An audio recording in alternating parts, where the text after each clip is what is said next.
Black blind twin girls who lost their mothers during childbirth, abandoned by their white father, crashed a Millionaire'S CEO wedding, then they dropped a DNA bomb. Blind from birth and abandoned by the father who should have loved them, twin girls grew up in a world that never wanted them. Their mothers were gone before they could even hold them, and every day since had been filled with hunger, silence, and longing. On a billionaire CEO's wedding day, they walked into a world that had mocked their suffering, and dropped a DNA bomb that would rip apart lies, privilege, and hearts alike. In one moment, grief became power, and the world finally felt the weight of their pain. Before we get deep into today's story, I really want to know where you are watching from across the world. Please, drop in the comment section where you're watching. Hit the subscribe button if you're hooked in and ready to enjoy the story, because tomorrow, I have created something very special just for you, another beautiful story to share with you, and I don't want you to miss it for anything. Once again, you're welcome to Mr. Paul's Stories, where we weave our dreams and hearts together through the magic of stories. Now, let's begin today's story. The crystal chandeliers of the Beverly Hills Grand Ballroom cast dancing shadows across marble floors, but Bree and Nikki Martinez moved through the opulent space guided by something far more reliable than sight. Their fingers traced the silk-draped walls as classical music swelled around them, each note a stark contrast to the thundering of their hearts. "Can you feel it?" Bree whispered to her twin sister, her voice barely audible above the string quartet. "The weight of all this, luxury?" Nikki's grip tightened on her sister's arm. At 23, they had learned to navigate the world through touch, sound, and an unbreakable bond forged in abandonment. Tonight, that bond would either destroy them or set them free. The scent of white roses and champagne filled the air, a perfume of privilege that had never touched their lives. Around them, Los Angeles's elite mingled in designer gowns and tailored suits, their laughter ringing hollow in the twins' ears. These people lived in a world of light they would never see, surrounded by love they had never known. "He's here," Nikki breathed, her enhanced hearing picking up a familiar laugh from across the room. After years of watching from the shadows, listening to news interviews and corporate speeches, she knew that sound better than her own heartbeat. "Larry Whitmore is here." The name fell between them like a stone into still water, sending ripples of pain and rage through their carefully constructed composure. Larry Whitmore, tech mogul, philanthropist, beloved family man. The man whose DNA ran through their veins. The man who had looked at two blind, mixed-race babies 23 years ago and chosen to walk away. Bree's hand found the envelope tucked inside her modest black dress, the only formal wear they owned, purchased with money saved from their jobs at the community center. Inside that envelope lay the truth that would shatter this perfect wedding, this perfect life, this perfect lie. "Banderas would have wanted us to be here," Bree said softly, invoking their mother's name like a prayer. Their mother, who had died bringing them into a world that didn't want them. Their mother, whose love they had never felt but carried like a flame in their hearts.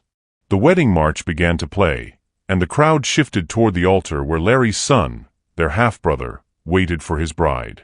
A son who had grown up with everything they had been denied, a father's love, financial security, a place in this glittering world.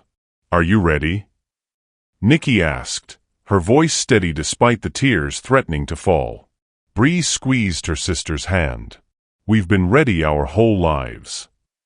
As the bride began her walk down the aisle, the twins moved deeper into the crowd, their presence unnoticed by guests too focused on the spectacle of wealth and romance unfolding before them.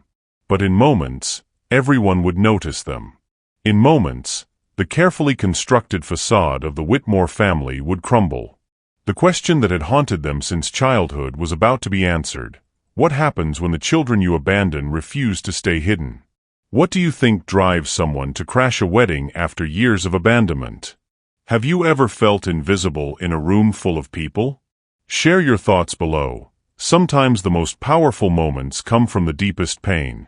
The twins had not always moved with such quiet determination.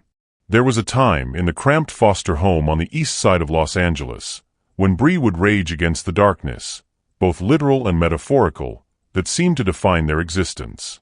She would throw herself against walls, scream until her voice was raw, demanding answers from a universe that remained stubbornly silent. Nikki had been different, even then.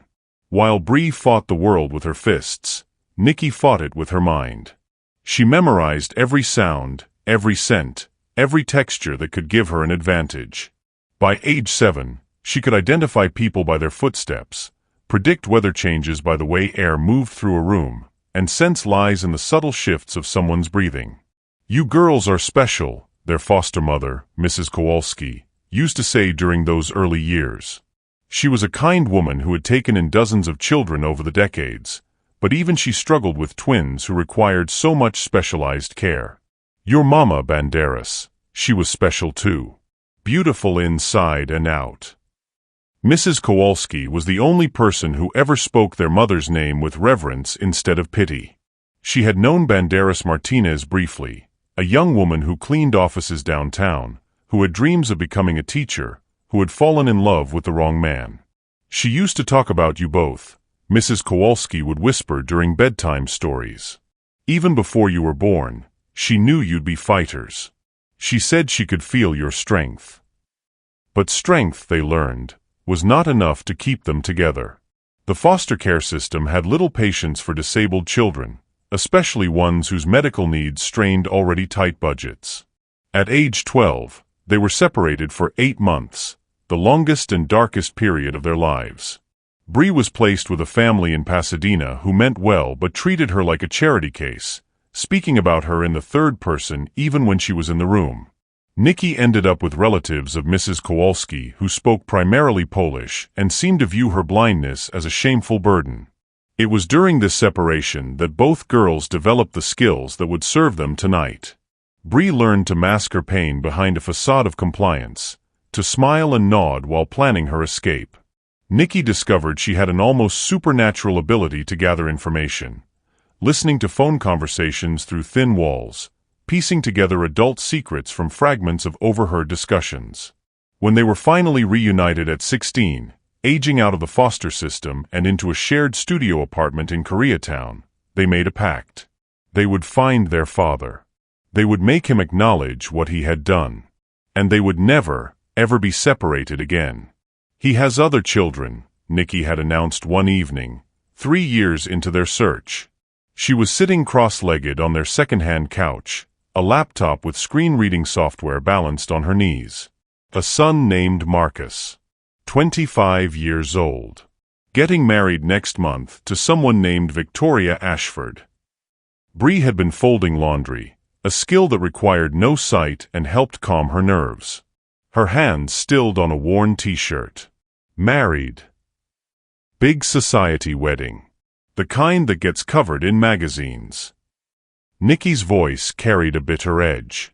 The kind where a man shows off his perfect family. They had spent weeks planning, saving every penny from their jobs at the community center where they taught adaptive skills to other visually impaired individuals. The irony wasn't lost on them. They spent their days helping people navigate a world that seemed designed to exclude them, while plotting to force their way into a world that had explicitly rejected them. Now, standing in the Beverly Hills Grand Ballroom, surrounded by the scent of expensive perfume and the rustle of silk, Bree felt the familiar weight of her sister's presence beside her. Nikki's breathing had changed, shorter, more controlled. She was nervous too, despite her outward calm. "There," Nikki whispered, her head tilting slightly toward the front of the room. "Third row, left side. That's him." Bree didn't need to see Larry Whitmore to know him. She had memorized his voice from countless interviews, had traced the shape of his face from photographs Nikki described in painstaking detail. But more than that, she could feel something, a pull, a recognition that went deeper than conscious thought. "He looks happy," Nikki continued, her voice barely audible. "Proud. Like a man who's never made a mistake in his life." The bride reached the altar, and the ceremony began. Traditional vows about love and commitment, about being there through sickness and health, for richer or poorer. Words that might have meant something if they hadn't been spoken in front of a man who had abandoned his own children the moment they became inconvenient. Bree's hand found the envelope again, her fingers tracing its edges. Inside were DNA test results, birth certificates, and a letter their mother had written but never sent, a letter Mrs. Kowalski had saved for over 2 decades before finally giving it to them on their 18th birthday. The letter that proved Larry Whitmore knew exactly who they were, and had chosen to leave them anyway. As the minister asked if anyone had objections to the union, Bree felt her sister's hand slip into hers. 23 years of abandonment, of wondering if they were worthy of love, of fighting for every scrap of dignity in a world that saw them as burdens, it all led to this moment. The moment when the invisible would finally be seen. The minister's voice carried across the ballroom with practiced authority. If anyone has any reason why these two should not be wed, speak now or forever hold your peace. The traditional pause that followed was meant to be ceremonial, a brief moment of silence before the happy conclusion. Instead, it stretched like a held breath, filled with the weight of unspoken secrets. Bree felt her sister's grip tighten. This was it. The moment they had rehearsed in their tiny apartment, the words they had practiced until they could speak them without their voices breaking. But now, surrounded by hundreds of strangers in a world that had never welcomed them, the magnitude of what they were about to do crashed over them like a wave. I object. The words came from Nikki's lips, clear and unwavering, cutting through the silence like a blade. A collective gasp rippled through the crowd, followed by the rustle of fabric as heads turned to locate the source of the disruption. Bree stepped forward beside her sister, their hands still linked. We both object. The twins began to move down the aisle, their practiced navigation allowing them to walk with surprising grace despite their blindness.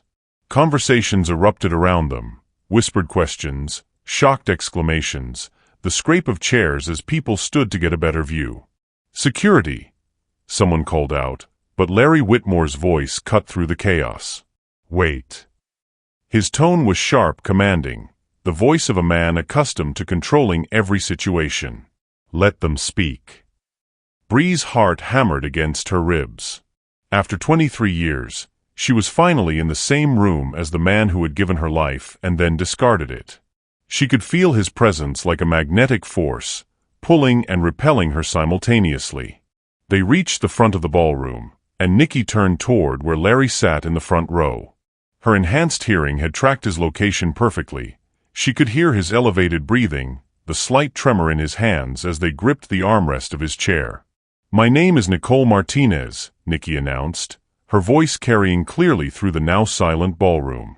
This is my twin sister, Brianna. We're here because this wedding is built on a lie. What are you talking about?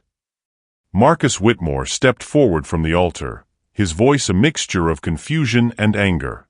At 25, he was everything the twins had never been allowed to be, confident, privileged, secure in his place in the world. Who are you? Bree pulled the envelope from her dress, her fingers steady despite the storm raging inside her chest. We're your sisters. The words hit the assembled crowd like a physical blow.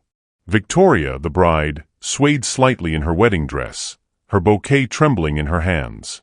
Larry Whitmore had gone completely still, his breathing so shallow it was barely perceptible. That's impossible, Marcus said, but his voice lacked conviction. Something in the twins' presence, in the way they carried themselves, spoke to a truth he wasn't ready to acknowledge. Nikki's head turned toward Larry with laser precision. Tell him, Dad. Tell your son about Banderas Martinez. Tell him about the woman you loved and left. Tell him about the daughters you abandoned because we weren't perfect enough for your perfect life. This is insane, Victoria whispered, but her eyes were fixed on Larry, watching as the color drained from his face. Bree opened the envelope with deliberate care, her movements slow and ceremonial. We have DNA results, birth certificates, and this. She pulled out a folded piece of paper, yellowed with age. A letter our mother wrote to you before she died. A letter you never answered. The silence in the ballroom was deafening. Even the string quartet had stopped playing, their instruments hanging forgotten in their hands. Mrs. Kowalski, their foster mother, had always told them that truth had its own power, that it could cut through lies like light through darkness. She had been right. Larry Whitmore slowly rose from his chair, his movements those of a man decades older than his 55 years. When he spoke, his voice was barely above a whisper, but in the absolute silence of the ballroom, every word carried. Banderas. The name fell from his lips like a confession, like a prayer, like a curse. And in that single word, 23 years of denial crumbled. Bree felt tears she had been holding back for a lifetime begin to fall. She died giving birth to us. Alone. Because you chose your reputation over your children. You chose your white family over your black daughters, Nikki added, her voice steady but filled with a pain so deep it seemed to echo off the marble walls. Marcus looked between his father and the twins, understanding beginning to dawn in his eyes. The resemblance was subtle but unmistakable, the shape of their jawlines, the way they held their heads, something indefinable that spoke to shared blood. "Is it true?" he asked his father, his voice breaking. Are we?" Larry's silence was answer enough. The wedding that was supposed to celebrate love and new beginnings had become a reckoning with the past. And as Bree and Nikki stood before the man who had shaped their lives through his absence, they realized that this moment, this confrontation they had dreamed of for years, was only the beginning. The real question wasn't whether Larry would acknowledge them. The question was what they would do with the truth now that it was finally, devastatingly, undeniably exposed. The ballroom erupted into chaos. Guests whispered frantically to each other, cell phones appeared as people began recording and texting, and the wedding photographer's camera flashed repeatedly, capturing what would undoubtedly become the most scandalous society event of the year. Victoria Ashford, now caught between being a bride and a witness to family destruction, stood frozen at the altar, her elaborate wedding dress suddenly feeling like a costume in a play she never auditioned for. Her father, Senator Richard Ashford, pushed through the crowd toward the front, his political instincts kicking in as he assessed the damage to his family's reputation. "This is a private family matter," Senator Ashford announced, his voice carrying the authority of decades in public office. "I think it's best if everyone—" "No." The word came from Marcus, surprising everyone, including himself. He stepped down from the altar, moving closer to the twins. "If they're telling the truth, then this affects me too." Larry finally found his voice, though it came out strained and hollow. "Marcus, son, this isn't the time or place." "When would be the time?" Bree interrupted, her composure cracking for the first time. "When would it ever be convenient for you to acknowledge that we exist?" Nikki's enhanced hearing picked up something others missed, the sound of Larry's wife, Eleanor Whitmore, quietly sobbing in the front row. She had been the picture of elegance moments before, but now her carefully applied makeup ran in dark streams down her cheeks. "Eleanor knew," Nikki said suddenly, her head turning toward the sound. "Didn't you, Mrs. Whitmore? You knew about us." Eleanor's crying stopped abruptly, replaced by a silence so profound it seemed to suck the air from the room. Larry's face went ashen as he looked between his wife and his daughters, a word he had never allowed himself to think, let alone speak. "Tell them, Eleanor," Larry whispered, his voice breaking. "Tell them how we decided."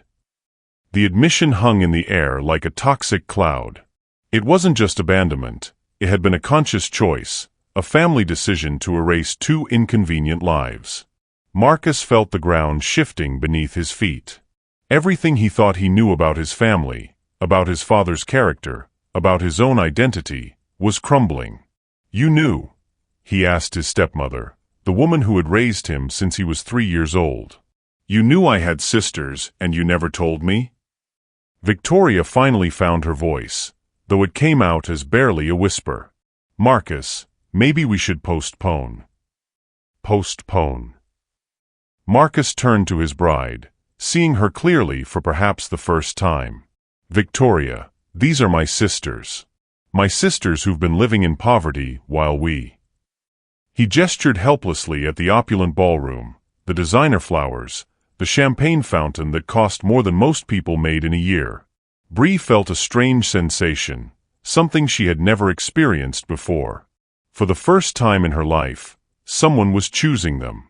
Someone was putting their existence above convenience, above comfort, above maintaining a perfect facade.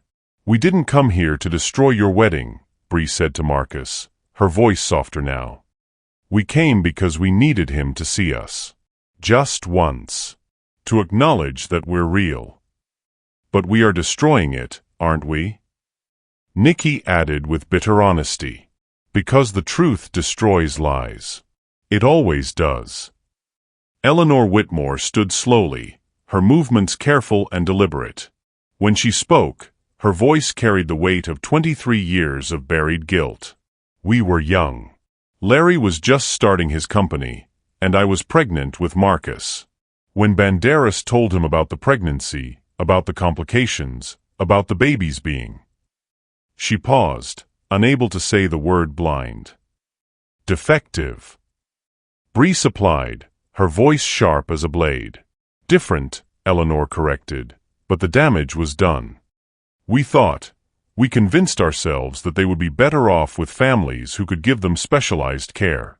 We told ourselves it was for their own good."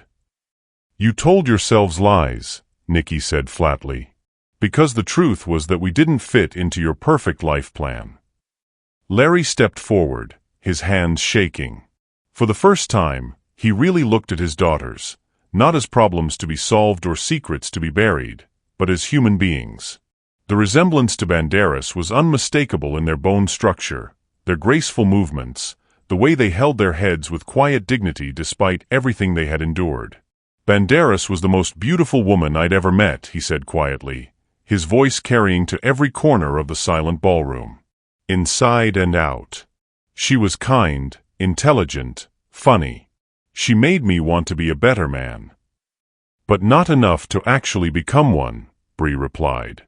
The words hit Larry like a physical blow, but he didn't flinch away from them. "No, not enough for that." Marcus looked between his father and his newly discovered sisters, his mind racing. "What happened to our mother? To Banderas?" Nikki's composure finally cracked, tears streaming down her face. "She died alone in a county hospital. Complications from the birth. She was 22 years old, and she died calling for a man who had already decided she didn't matter." The silence that followed was broken by an unexpected sound, Victoria's bouquet hitting the marble floor as she pulled off her engagement ring. "I can't do this," she whispered, looking at Marcus with a mixture of love and heartbreak. "I love you, but I can't marry into a family built on this kind of cruelty. I can't pretend this is okay." Senator Ashford moved toward his daughter, his political instincts warring with his paternal ones. "Victoria, think about what you're doing. Think about the implications." "I am thinking," Victoria said firmly. "I'm thinking about what kind of man abandons his children. I'm thinking about what kind of woman I'd become if I pretended this was acceptable." Marcus felt his world completely collapse. In the span of minutes, he had gained 2 sisters and lost his fiancée. But as he looked at Bree and Nikki, at their quiet strength, their dignity in the face of decades of rejection, he realized that perhaps what he was losing wasn't worth keeping. "Victoria," he said softly, "I understand." The admission seemed to surprise everyone, including Victoria herself. "But I need to know them," Marcus continued, his voice growing stronger. "I need to understand what our father did, what we all did by staying silent. I need to figure out how to make this right." Bree felt something shift inside her chest, a loosening of a knot she had carried for so long she had forgotten it was there. This wasn't how she had imagined this moment. She had expected denial, anger, rejection. She hadn't expected acceptance, hadn't dared to hope for something that looked almost like family. Have you ever discovered a truth that changed everything you thought you knew about your family? Sometimes the most painful revelations lead to the most authentic connections. What do you think Marcus should do next? The question now wasn't whether the truth would destroy the Whitmore family. It already had. The question was whether something real and honest could be built from the ruins. The ballroom had largely emptied, guests fleeing the uncomfortable reality of a family's public implosion. Only the immediate family remained, along with a few close friends too stunned to leave and the wedding staff who continued their duties with professional detachment, quietly clearing champagne glasses and wilted flowers from what should have been a celebration. Larry sat heavily in a chair that had been brought from the head table, his head in his hands. Eleanor stood behind him, her hand hovering over his shoulder but not quite touching, as if she were afraid of what contact might unleash. Marcus had shed his tuxedo jacket and loosened his tie, sitting across from his newly discovered sisters with the intensity of someone trying to memorize their faces. Victoria had left with her father 20 minutes earlier, but not before pressing something into Marcus's hand, a small piece of paper with her phone number written in her careful script. "When you figure out who you want to be," she had whispered, "call me." The twins sat side by side on a small settee, their hands clasped together as they had been for most of their lives. The envelope that had started everything lay open on the coffee table between them, its contents spread out like evidence in a trial. "There's something else," Nikki said quietly, breaking the heavy silence. "Something we haven't told you yet." Bree's grip on her sister's hand tightened. They had debated whether to reveal this final piece of information, the discovery that had changed everything about their understanding of their abandonment. "What is it?" Marcus asked, though his voice suggested he wasn't sure he could handle any more revelations. Nikki reached into her purse and pulled out a second envelope, this one newer, the paper crisp and white. "We hired a private investigator 6 months ago. We wanted to understand everything before we came here tonight." Larry's head snapped up, his eyes focusing on the envelope with the intensity of a man staring at his own execution warrant. "We know about the trust fund," Bree said simply. The words hit the room like a bomb. Eleanor gasped, her hand flying to her mouth. Marcus looked confused, but Larry's face had gone completely white. "What trust fund?" Marcus demanded, looking between his father and his sisters. Nikki opened the envelope and pulled out a thick stack of legal documents. "The one your father set up for us when we were born. The one that's been accumulating interest for 23 years. The one that currently contains over $2 million. The silence that followed was deafening. Marcus stared at his father with a mixture of disbelief and growing anger. "You set up a trust fund for them? You gave them money, but you didn't give them a family."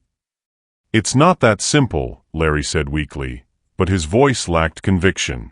"Actually, it is that simple," Bree said, her voice steady despite the tears streaming down her face.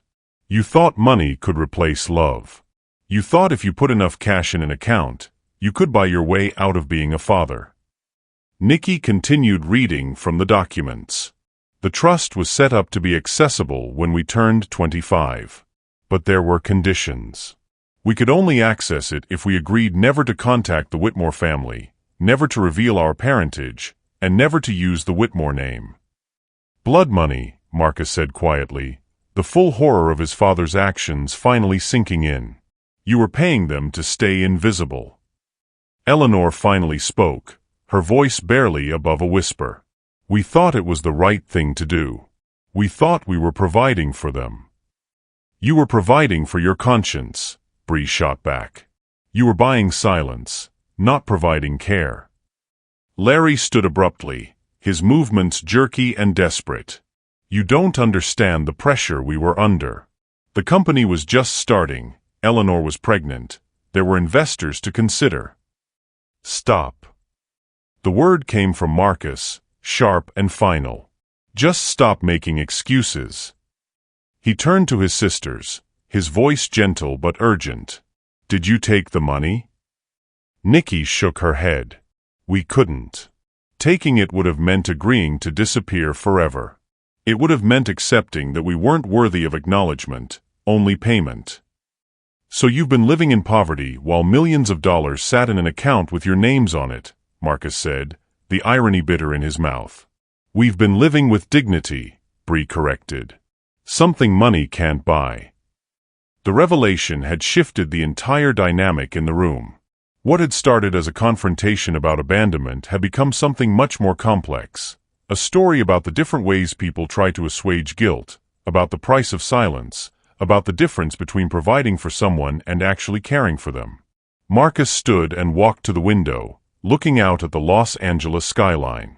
The city sprawled before him, millions of lights representing millions of lives, and somewhere out there were people who had grown up without the advantages he had taken for granted, people who had fought for every opportunity while he had been handed everything. "I want to give you my inheritance," he said suddenly, turning back to face the room. "Marcus, no," Eleanor protested. "You can't just." "I can and I will," Marcus said firmly. "Everything I have, everything I was going to inherit, it should have been shared with them from the beginning."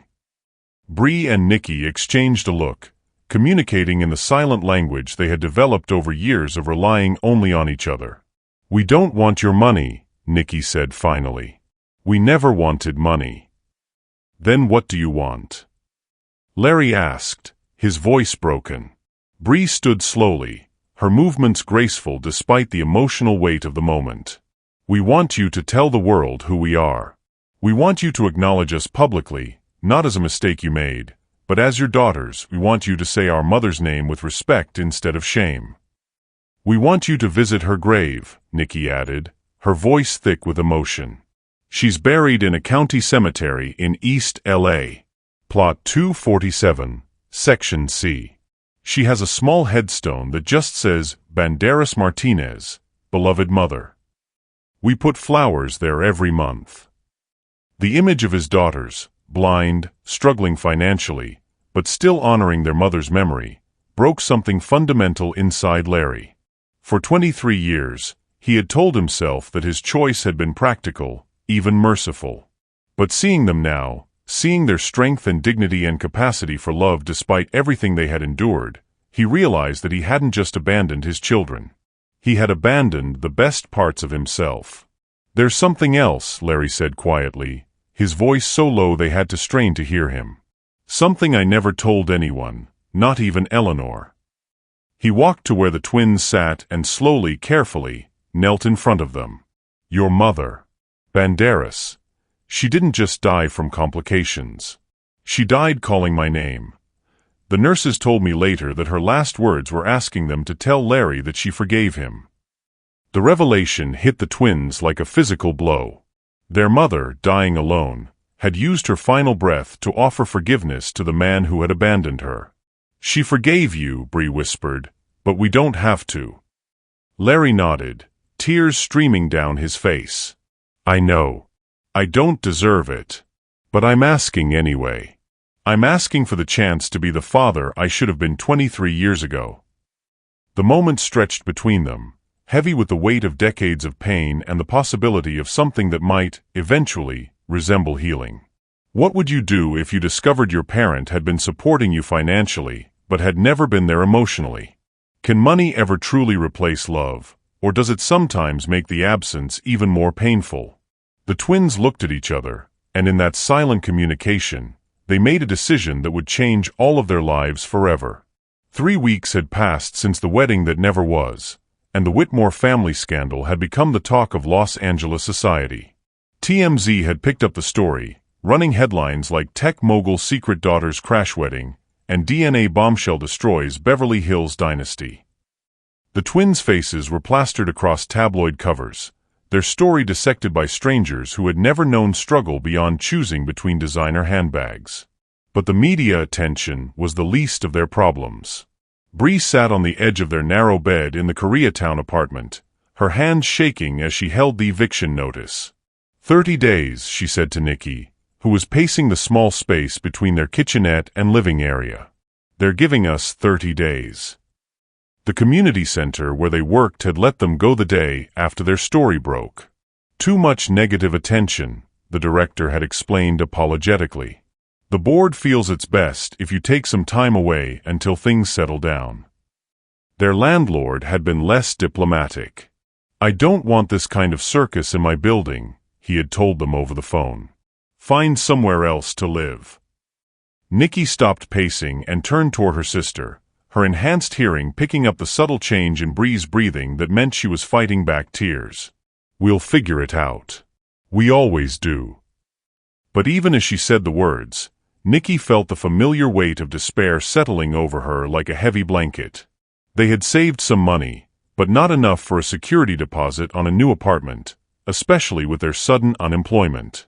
The job market wasn't exactly welcoming to blind women who had become tabloid celebrities.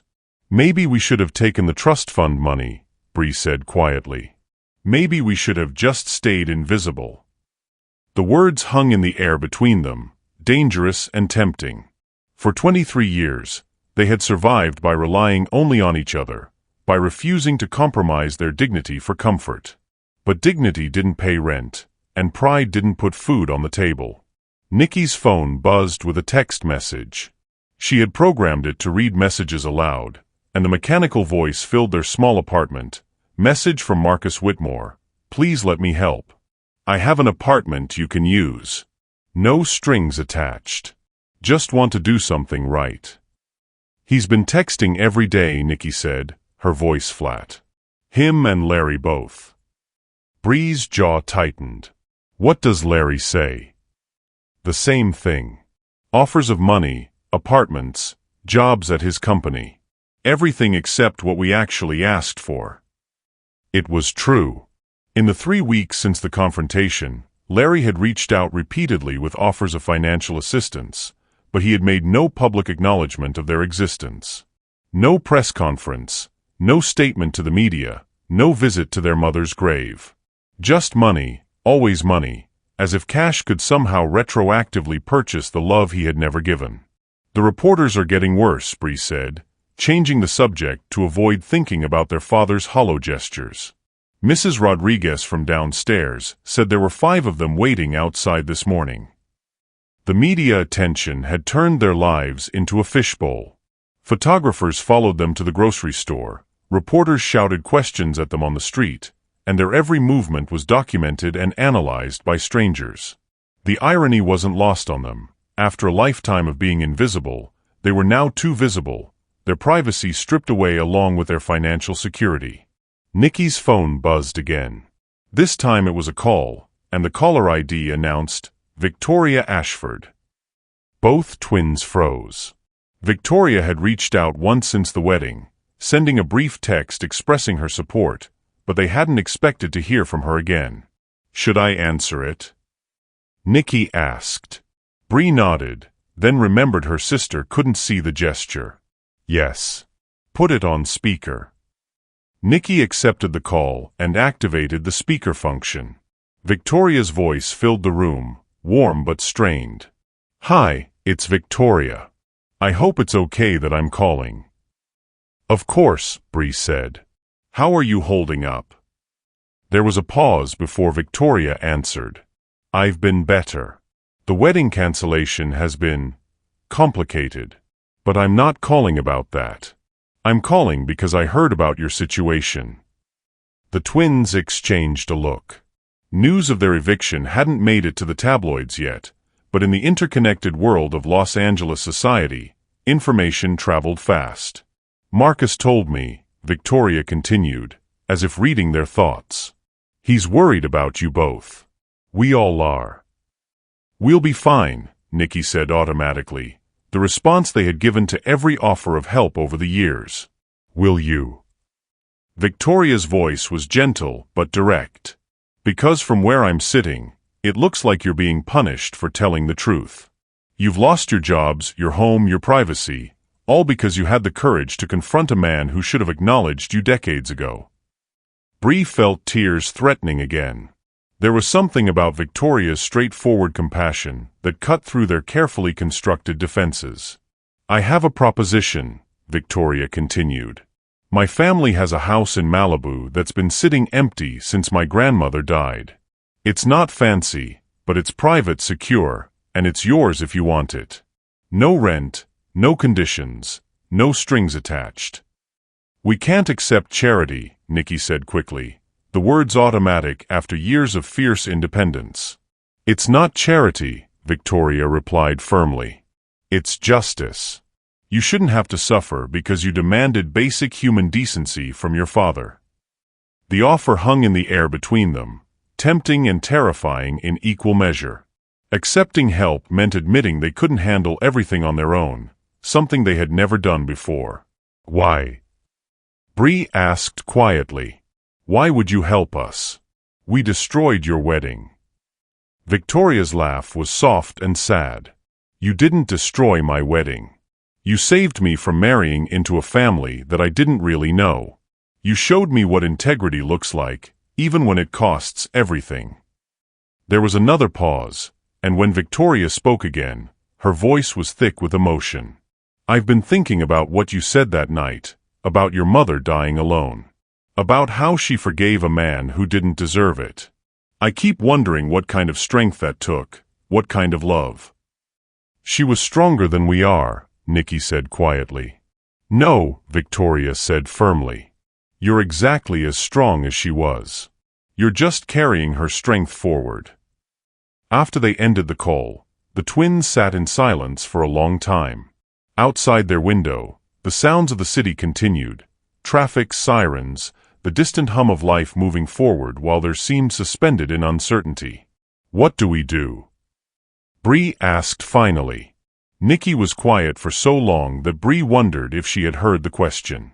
When she finally spoke, her voice was barely above a whisper. I don't know. For the first time in our lives, I don't know what we should do. The admission hung between them like a confession. They had always been each other's strength, each other's certainty in an uncertain world.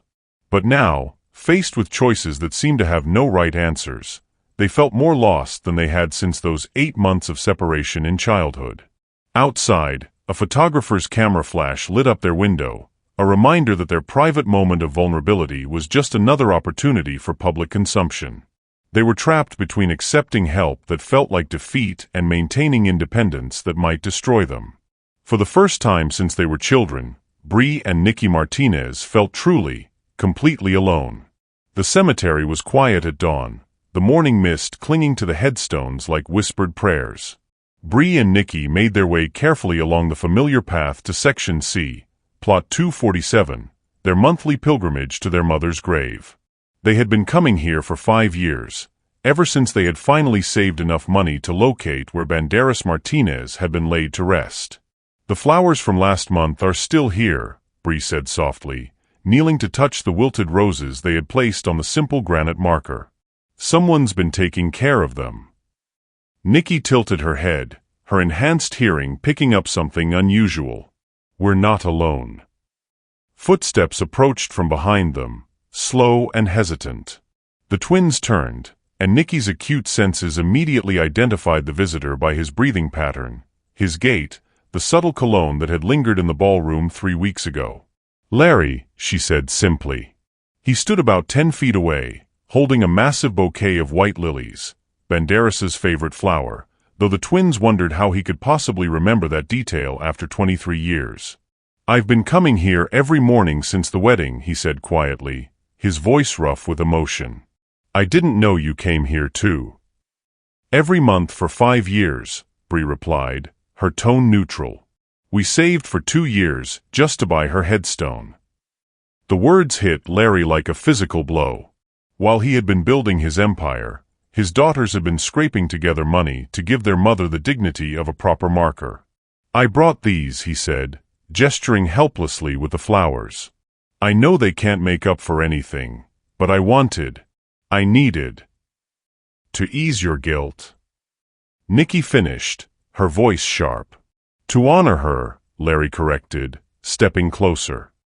To finally honor the woman I loved and failed. He knelt beside the grave, placing the lilies next to the twins' roses. His hands shook as he traced the letters of Banderas's name carved into the stone. I was 28 when I met your mother, he said, his voice barely above a whisper. She was cleaning the office building where I was working late every night, trying to get my startup off the ground. She would hum while she worked, these beautiful Spanish lullabies her grandmother had taught her. Despite themselves, the twins found themselves drawn into the story. They had so few details about their mother's life, so few pieces of the woman who had given them everything, including her life. She was studying to be a teacher, Larry continued, taking night classes while working 3 jobs. She was the most determined person I'd ever met. And when she smiled. He paused, lost in the memory. When she smiled, it was like the sun coming up. "Then why did you leave her?" Bree asked, her voice breaking.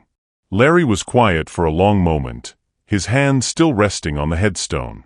"Because I was a coward. Because when the pregnancy became complicated, when the doctors said you might have disabilities, I panicked. I thought about my company, my investors, my image. I thought about everything except what mattered." "Us," Nikki said flatly. "You thought about everything except us." "I thought about everything except love," Larry corrected. "I forgot that love isn't convenient. It isn't perfect. It doesn't fit into business plans or social expectations. It just is." He turned to face his daughters, and for the first time, they could hear tears in his voice. "Your mother tried to call me when she went into labor. Did you know that? She called 17 times. I was in a board meeting, and I turned off my phone. The admission hung in the morning air like a curse. 17 calls. 17 chances to be there for the woman he claimed to love, for the children who needed him. She died alone because I chose a meeting over her life," Larry continued, his voice breaking completely. "I chose money over love, and I've been paying for it every day since." Bree felt something shift inside her chest. Not forgiveness, not yet, but something that might eventually become understanding. "Why are you telling us this now?" "Because I'm dying." The words fell between them like stones into still water, creating ripples that would change everything. Nikki's head snapped up. "What?" "Pancreatic cancer. Stage 4. The doctors say I have maybe 6 months, probably less." Larry's voice was steady now, as if saying the words aloud had given him a strange kind of peace. "I've spent 23 years running from the truth, and I don't have time to run anymore." The twins sat in stunned silence. They had come here seeking confrontation, justice, acknowledgement. They hadn't expected this. The man who had abandoned them was dying, and suddenly their anger felt complicated by something that might have been grief. "Is that why you want to make amends now?" Bree asked. "Because you're dying?" "No," Larry said firmly. "I want to make amends because I finally understand what I lost. Not just you, but the man I could have been. The father I should have been. The husband Millionaire'S deserved." He reached into his jacket and pulled out a folded piece of paper, old, yellowed, worn from handling. "This is the last letter she wrote to me. The hospital gave it to me after she died. I've carried it for 23 years, but I've never had the courage to read it." He held it out toward the twins. "I think it belongs to you now." Nikki took the letter with trembling hands. The paper felt fragile, like it might crumble at her touch. "What does it say?" "I don't know," Larry admitted. "I was too much of a coward to read her final words."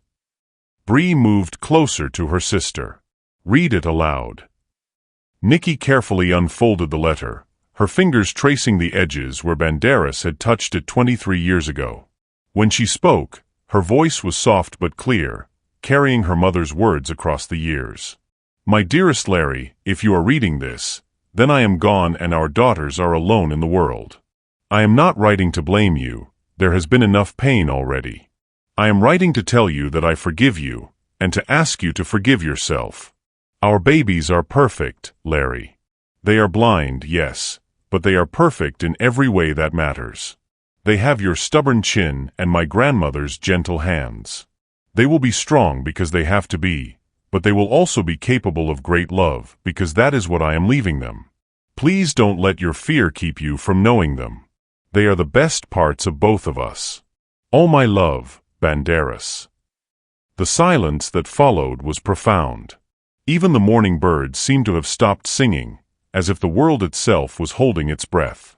Larry was sobbing now, 23 years of suppressed grief pouring out of him like water from a broken dam. "She forgave me," he whispered. "Even dying, even alone, she forgave me." "She did," Bree said quietly. "But forgiveness isn't the same as absolution." "I know," Larry said. I know I can't undo what I've done, but I can try to do better with the time I have left." He looked up at his daughters, these remarkable women who had survived and thrived despite his abandonment. "I want to acknowledge you publicly. I want to tell the world who you are, not as my mistake, but as my daughters. I want to establish a foundation in your mother's name. I want to do everything I should have done 23 years ago." "And then you'll die and leave us again," Nikki said, her voice hollow. "Yes," Larry admitted. "But this time, you'll know that you were loved. This time, you'll know that your mother's sacrifice meant something. This time, you won't be alone." As if summoned by his words, footsteps approached from the cemetery entrance. The twins turned to hear Marcus's voice calling out softly, "Dad? Are you here?" He appeared through the morning mist, followed by Victoria, both of them moving carefully through the rows of headstones. When they reached the grave, Marcus knelt beside his father and sisters, completing a circle around Banderas's resting place. "We came to find you," Marcus said to the twins. "Victoria told me about the house offer, and when you didn't answer your phones." "We were worried," Victoria added simply. For the first time in their lives, Bree and Nikki were surrounded by people who had chosen to seek them out, to worry about them, to show up when they were needed.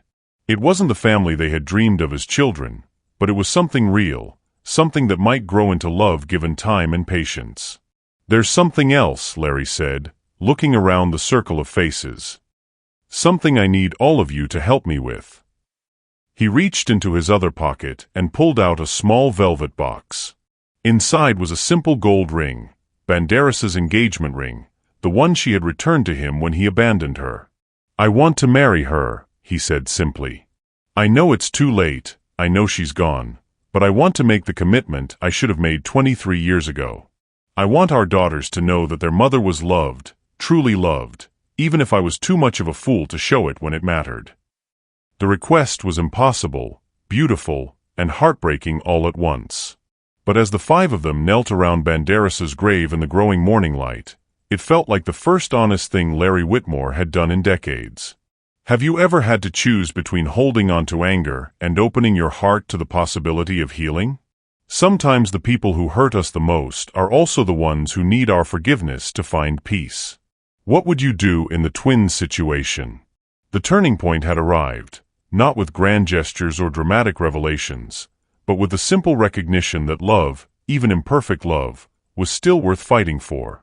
6 weeks later, the same Beverly Hills Grand Ballroom that had witnessed the destruction of one family was transformed for the healing of another. But this time, the gathering was smaller, more intimate, and infinitely more meaningful. The twins stood at the front of the room, no longer as uninvited guests, but as the center of a ceremony that would finally give their mother the recognition she deserved. Bree wore a simple navy dress that Victoria had helped her choose, while Nikki had selected a deep burgundy that complemented her sister's outfit. For the first time in their lives, they felt beautiful, not despite their blindness, but as complete, whole women worthy of celebration. Larry sat in the front row, his appearance dramatically changed by 6 weeks of chemotherapy. He was thinner, frilier, but there was a peace in his face that hadn't been there before. Beside him, Eleanor held his hand. Not the Eleanor who had helped cover up his secrets, but a woman who was learning to live with truth and its consequences.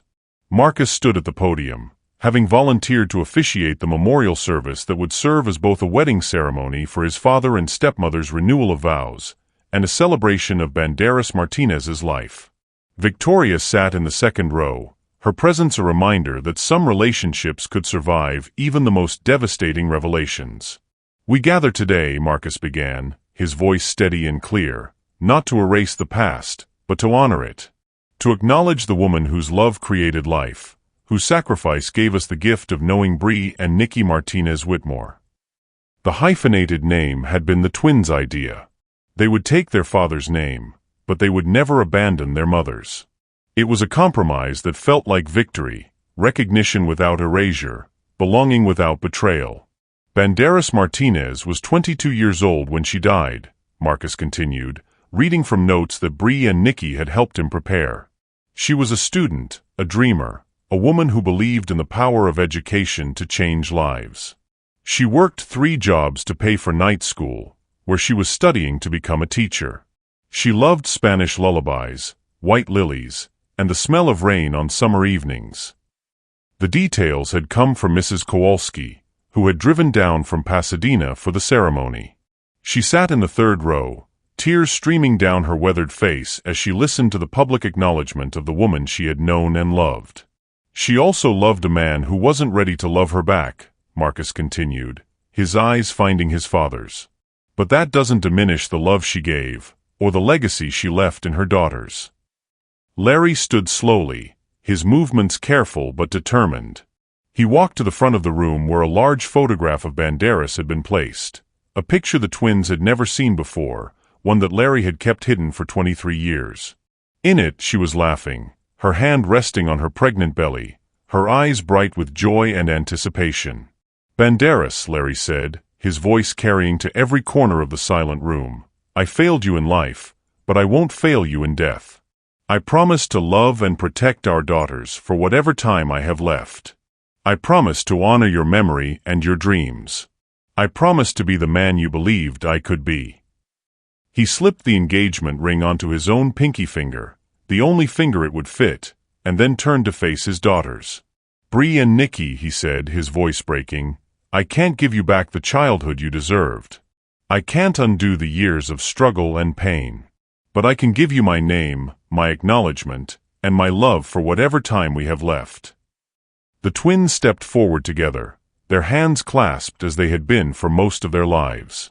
But now, instead of clinging to each other against the world, they were reaching out to embrace it. "We accept," Bree said simply. "Not because we forgive everything, but because we choose love over anger." "Because our mother would have wanted us to choose love," Nikki added.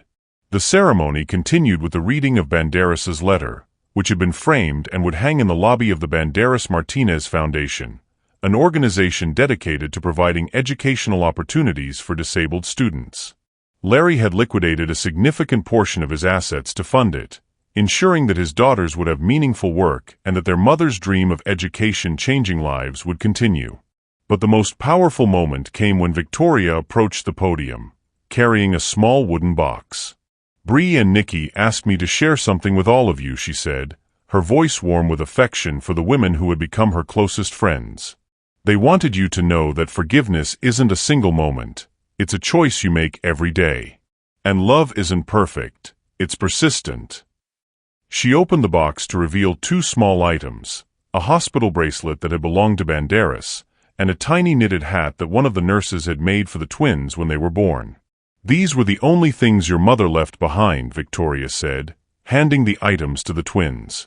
"But they're not really what she left you. What she left you was each other, and the strength to survive anything, and the capacity to love even when love seems impossible." Bree held the hospital bracelet to her heart, feeling the plastic band that had once encircled her mother's wrist. Nikki cradled the tiny hat, imagining Banderas's hands touching the same soft yarn. "There's one more thing," Larry said, returning to the podium. He pulled out a thick envelope, not unlike the one the twins had carried to the original wedding, but this one represented hope instead of confrontation. "This is the deed to the house in Malibu that Victoria offered you," he said. "It's yours now, free and clear. But more than that, it's the deed to the house where I want to spend my remaining time. If you'll have me." The offer hung in the air between them. Not just a house, but a home. Not just acknowledgement, but relationship. Not just money, but time, the most precious gift a dying man could offer. The twins looked at each other, communicating in their silent language. Then Bree stepped forward and took the deed from her father's hands. "We'll have you," she said simply. "But we have conditions." Larry nodded, ready to accept whatever terms they set. "You have to tell us about her," Nikki said. "Everything you remember. Every conversation, every laugh, every moment you shared. We want to know our mother through your eyes. And you have to let us take care of you," Bree added. "No nurses, no hired help. Just family." The word family seemed to echo in the ballroom, transforming the space from a venue of scandal into a sanctuary of healing. "And one more thing," Nikki said, a small smile playing at the corners of her mouth.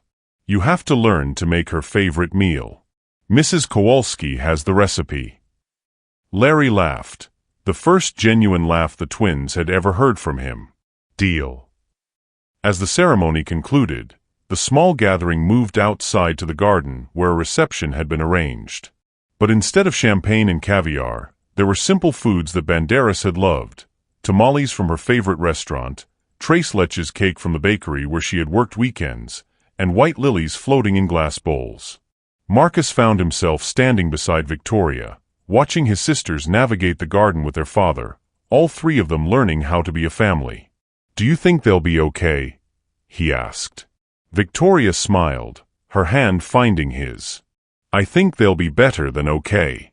I think they'll be extraordinary." "And us?" Marcus asked quietly. "Do you think we'll be okay?" Victoria turned to face him fully, her eyes serious but warm. "I think we have a chance. If you're willing to be the man your sisters helped you become." "I am," Marcus said without hesitation. "I want to be worthy of them. Worthy of you." As the sun set over Los Angeles, the Martinez-Whitmore family gathered around a table in the garden, sharing stories and laughter and the kind of love that survives even the deepest wounds. It wasn't the family any of them had planned for, but it was the family they had chosen, imperfect, complicated, and absolutely real. Larry looked around the table at his children, all of them, and felt something he hadn't experienced in 23 years: peace. He was dying, yes, but he was no longer alone. And neither were his daughters. The DNA bomb that had destroyed one family had ultimately created another, one built not on secrets and shame, but on truth and the radical choice to love anyway. Sometimes the most broken families can become the strongest ones, because they've learned that love isn't about perfection. It's about showing up, even when it's hard. What do you think makes a family truly strong? 1 year later. The morning sun streamed through the floor-to-ceiling windows of the Malibu house, casting dancing patterns of light across the hardwood floors. Bree sat at the kitchen table, her fingers moving across the braille pages of the Foundation's quarterly report, while the sound of gentle waves provided a constant, soothing backdrop to her work. "The scholarship applications are up 40% from last quarter," she called out to Nikki, who was in the garden tending to the memorial rosebush they had planted for their mother. "That's incredible," Nikki replied, her voice carrying through the open French doors. "Banderas would be so proud." The Banderas Martinez Foundation had exceeded all expectations in its first year. What had started as Larry's attempt at redemption had grown into something much larger, a beacon of hope for disabled students across the country. The twins had thrown themselves into the work with the same determination that had carried them through their darkest years, but now their efforts were amplified by resources they had never dreamed of having. Footsteps on the wooden deck announced Marcus's arrival. He had taken to spending weekends at the Malibu house, helping with foundation work and simply enjoying the family he had never known he was missing. "Victoria's here," he announced, and Bree could hear the smile in his voice. The couple had reconciled 6 months after the wedding that never was, their relationship stronger for having been tested by truth. Victoria appeared in the doorway, carrying a large manila envelope and wearing the kind of expression that suggested important news. "The documentary is finished," she announced without preamble. The twins had agreed to participate in a documentary about their story, partly to control the narrative that had been twisted by tabloids, but mostly to inspire other families dealing with disability and abandonment. Victoria had produced it herself, determined to tell their story with dignity and authenticity. "When does it air?" Bree asked, setting down her braille pages. "Next month. But that's not why I'm here." Victoria's voice carried a note of excitement that made both twins turn their full attention to her. "I just got a call from the MacArthur Foundation. They want to nominate the Banderas Martinez Foundation for their annual humanitarian award." The silence that followed was profound. The MacArthur Foundation Award was one of the most prestigious honors in philanthropy, recognizing organizations that created lasting change in their communities. That's... Nikki started, then stopped, overwhelmed by the magnitude of what Victoria was saying. That's our mother's name being spoken in the same breath as the greatest humanitarians in history, Bree finished, tears streaming down her face. Marcus appeared beside Victoria, his own eyes bright with unshed tears. Dad would have been so proud. Larry had died 4 months earlier, peacefully in his sleep in the bedroom overlooking the ocean. His final weeks had been spent exactly as he had promised, sharing stories about Banderas, learning to make her favorite meals, and building the kind of relationship with his daughters that should have existed from the beginning. He had lived long enough to see the Foundation's first scholarship recipients graduate, long enough to walk Bree down the aisle at her wedding to David Chun, a teacher she had met through the Foundation, and long enough to tell his daughters, every single day, how proud he was of the women they had become. He knew, Nikki said softly. Before he died, he knew that we had forgiven him. More than that, Bree added. He knew that we loved him. It had taken months for that love to develop, growing slowly from acknowledgement to acceptance to something that resembled the father-daughter relationship they had always craved. It wasn't the love of a lifetime. They had only had 8 months together, but it was real, and it was enough. The sound of a car in the driveway interrupted their moment of reflection. Through the window, they could see Mrs. Kowalski's familiar sedan pulling up to the house. At 78, their former foster mother had become the grandmother they had never had, visiting regularly and serving as the Foundation's volunteer coordinator. "I brought lunch," Mrs. Kowalski announced as she entered, carrying bags from the twins' favorite Mexican restaurant. "And news." She set the food on the counter and turned to face the group, her weathered face bright with excitement.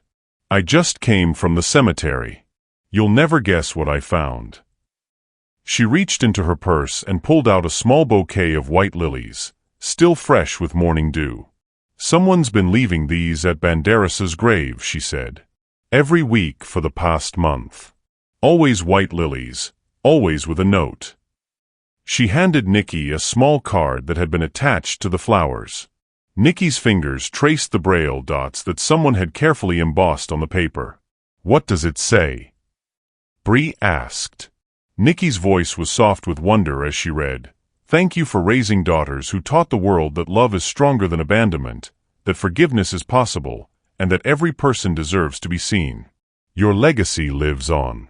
From a grateful mother whose disabled son received a Banderas Martinez scholarship."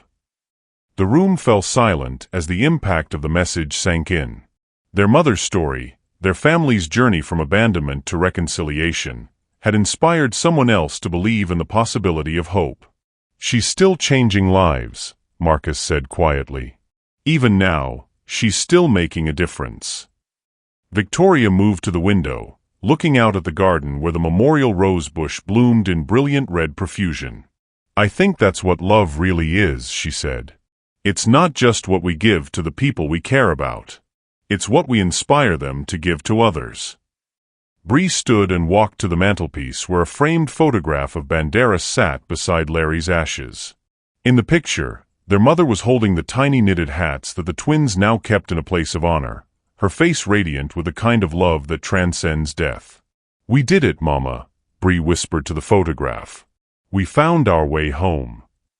Nikki joined her sister, their hands finding each other as they had countless times over the years. But now, instead of clinging together against the world, they were anchored by the love that surrounded them. Marcus and Victoria, Mrs. Kowalski, David, and the memory of a father who had learned to love them before it was too late. "What's next?" Victoria asked, her voice warm with affection for the family she had chosen to join. The twins exchanged a look, communicating in their silent language. Then Nikki smiled, the expression transforming her face with joy. "We're going to expand the Foundation internationally," she announced. "We want to create programs in countries where disabled children face even greater challenges than we did. And we're going to write a book," Bree added. "Our story, but also Mama's story. We want people to know that love doesn't always look the way we expect it to, but it's always worth fighting for." Marcus moved to stand beside his sisters, his arm around each of them. And I'm going to help. We all are. As the afternoon sun filled the Malibu house with golden light, the Martinez-Whitmore family gathered around the kitchen table to share lunch and plan their future.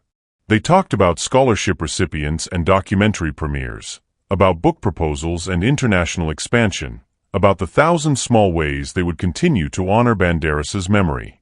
But mostly, they simply enjoyed being together, a family that had been broken and rebuilt, that had learned the difference between perfection and love, that had discovered that sometimes the most beautiful stories begin with the most devastating endings.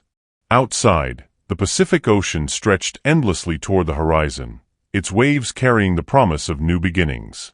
And in the garden, the memorial roses bloomed in defiant beauty, a reminder that love, like hope, finds a way to flourish even in the most unlikely places.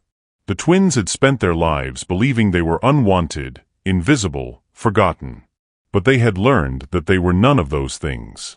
They were loved, by a mother who had died protecting them, by a father who had learned to cherish them, by a brother who had chosen them, by friends who had become family. Most importantly, they had learned that they were seen, not as burdens or mistakes or inconveniences, but as the extraordinary women they had always been, carrying their mother's strength and their father's determination into a future bright with possibility. What does family mean to you? Is it the people you're born to, or the people who choose to love you? Sometimes the most powerful families are the ones we create from the pieces of our broken hearts. Share your thoughts below, because every story of love overcoming abandonment gives hope to someone who needs it.